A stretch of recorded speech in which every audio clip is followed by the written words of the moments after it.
Hello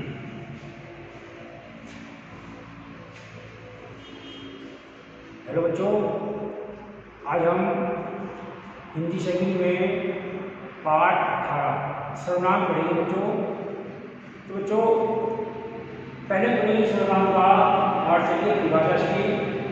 तो जो शब्द संज्ञा के स्थान पर प्रयोग किए जाते हैं उन्हें हम सर्वनाम कहते हैं, जैसे मैं, तुम, आप, वे, उन्होंने, उसको आदि। अब आते हैं बच्चों सर्वनाम के भेद।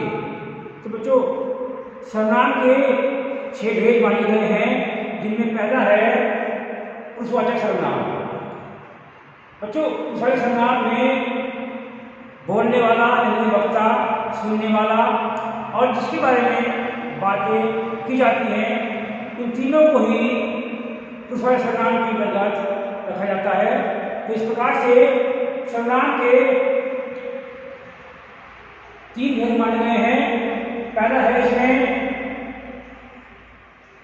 उत्तम पुरुषवाचक सर्वनाम, यानी कि लिखने वाला या बोलने वाला अर्थात वक्ता जिन शब्दों का प्रयोग अपने लिए करता है वे उत्तम पुरुषवाचक सर्वनाम कहलाते हैं, जैसे मैं, हम आदि।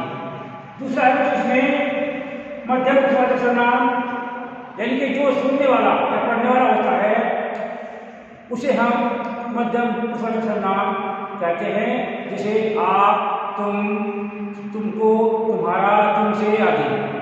तीसरा है बच्चों इसमें अन्य पुरुषवाचक सर्वनाम। अन्य पुरुषवाचक सर्वनाम वे होता है जिसके बारे में बातें की जाती हैं, जैसे वे, उन्होंने, उसको आदि। इस प्रकार से पुरुषवाचक सर्वनाम के 3 भेद होते हैं: उत्तम पुरुषवाचक सर्वनाम, मध्यम पुरुषवाचक सर्वनाम और अन्य पुरुषवाचक सर्वनाम। दूसरा बच्चों निश्चयवाचक सर्वनाम, यानी कि जो सर्वनाम शब्द किसी निश्चित संख्या, वस्तु अर्थात प्राणी की ओर संकेत करता है उसे हम निश्चयवाचक सर्वनाम कहते हैं, जैसे यह मेरी पुस्तक है, वह मेरा बैग है, ये सब चीजें मेरी हैं, वे पशु हमारे हैं। तो ये सभी शब्द निश्चयवाचक सर्वनाम में आते हैं, यानी कि ये हमें किसी निश्चित वस्तु, प्राणी अथवा वस्तु की ओर संकेत करते हैं। तीसरा है बच्चों अनिश्चयवाचक सर्वनाम, यानी कि जिसमें कोई सर्वनाम शब्द किसी निश्चित वस्तु, स्थान, प्राणी की ओर संकेत न करके अनिश्चयवाचक वस्तु अथवा प्राणी, स्थान की ओर संकेत करता है, उसे हम कहते हैं, जैसे कोई आ रहा है, कुछ बात है, कुछ लोग इकट्ठा हुए हैं, कौन है ये हमें पता नहीं है। कौन है तो कोई आ रहा है, हमें उसका स्पष्ट भाव नहीं है, बल्कि हमें केवल अस्पष्ट बात समझ में आ रही है, इसलिए इसको कहते हैं अनिश्चयवाचक सर्वनाम। चौथा बच्चों संबंधवाचक सर्वनाम, यानी कि वे सर्वनाम शब्द जो एक शब्द का दूसरे सर्वनाम से संबंध जोड़ते हैं, जैसे जिसने परिश्रम किया उसका परीक्षाफल अच्छा रहेगा, जो परिश्रम करेगा सो फल पाएगा, जो मेहनत करेगा सो उत्तीर्ण होगा।